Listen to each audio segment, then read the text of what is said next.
Schrags, we're living in a world where the Bills and the Browns are crazy. deep into the playoffs. I am living for it. What do you make of their huge upset win of Pittsburgh? What an amazing performance. We'll get to the Steelers side quite a bit today, I am sure, but this was an old-fashioned butt kicking. Up and down, inside and out, and one team looked young and hungry and wanted to be there, and the other team looked like they thought they deserved to be there and didn't belong. You'll look at the beginning stuff, you'll look at Ben making the snap and all the things.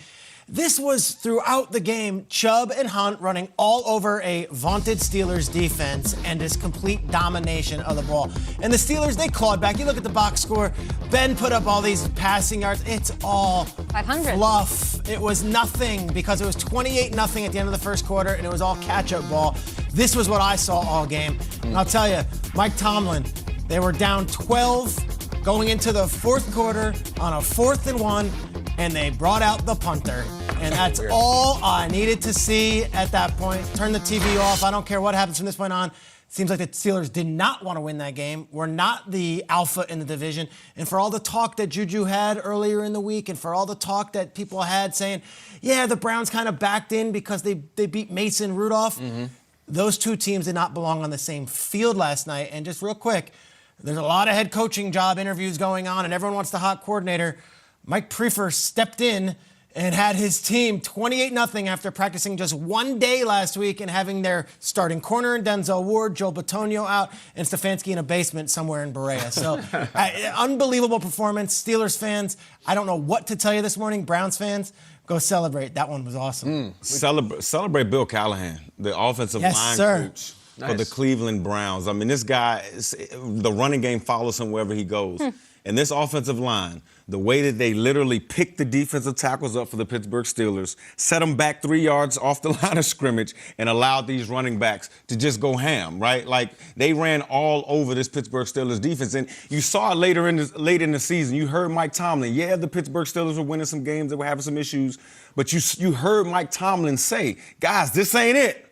This ain't it. We got to start waking up. This is not it. And I have to ask you guys, like, since the Pittsburgh Steelers won their Super Bowls and they've had to lean specifically on Ben Roethlisberger, right? What have they done? I mean, they've put up a lot of numbers. Winning seasons. Ben Roethlisberger, winning seasons, all of that.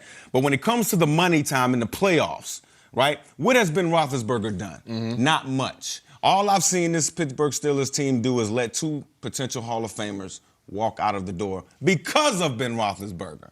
So, I think Pittsburgh has some issues. Love what I saw from the Cleveland Browns. They play a style of offense that resonates in the playoffs. But you're going up against the Buffalo Bills next week. You do know that, right? We'll get into that a little bit later. How about Antonio Brown and Le'Veon Bell next weekend will be playing? That'll be fun for Steelers fans. They'll be playing both next weekend. Le'Veon just had a bye. I can't believe what I watched last night to start the game. It was... For Cleveland and for Cleveland fans, I'm thinking of the LeBron chase down block on Andre Iguodala was the most exciting 2 seconds in Cleveland sports history. It was like that for an hour, just over and over, 28-0. I felt like I was on drugs watching this game. I was like, this is happening, 28, and it was. And yet, as exciting as it was, and as cleansing, as therapeutic, I do think it got dicey for a hot second in the second half. I think it got dicey. When they got up 20-0, all of the Matt Ryan jokes started coming up 20-3. There's no way they could blow this, right? It got within 12, and it got really dicey until they said, no, screw that, screw you, give it to Nick Chubb. The Chubb touchdown in the second half was them saying, we ain't blowing this. You think Everybody got that dicey? I do. I do. It was really... Because I do, Mike, because they started hitting the skids on offense, Roethlisberger started chucking it, and you said, They're almost a 1-score away. There's also 30 years of scar tissue. Yeah, Browns fans were losing their mind. 100%. 100%. And I think this moment right here was when Browns fans really started celebrating. 28-0, they're doing backflips, this is great. But I still think there was a tension. My point is, the bedrock of this team and the Baker and the Prefer and all of them are saying, none of that clown stuff. We're not blowing this lead. Take your dumb memes, take your dumb jokes. We will go to the next round. We aren't going to fall on our faces here. I've seen a lot of football. I've never seen anything like that first 5 minutes. That was incredible. I will say this. There will come a point next week against my Buffalo Bills. No, they played. No, it's the Chiefs. Not Buffalo. I'm talking about the Chiefs. Yeah, they're at Arrowhead. There will come a moment against the Chiefs where Baker Mayfield is going to have to throw the ball to win the game. Okay. Yeah. Let's talk about it. He's going to have to throw the This football. is what I'm I not so wanna bring up. sure that you can lean on Baker Mayfield's arm specifically to win football games. You have to have that run game, guys. You have to.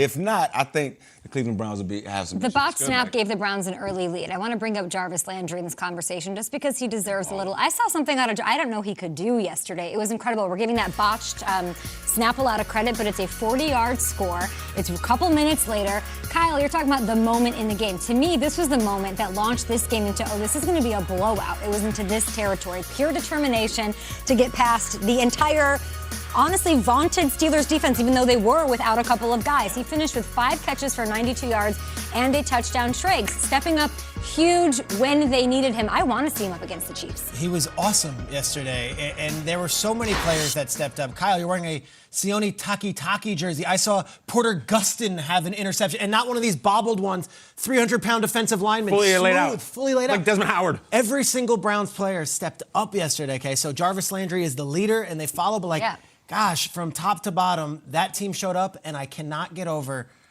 after the Bengals Monday night game where the Steelers completely did not show up to then 3 weeks later come out and have the same exact thing happen at home under the lights with everyone watching after a full weekend of football. Steelers fans, I have no idea what to tell you this week. Someone says we died on the vine. The leaders were off last week. It's true. Something to that. It's true.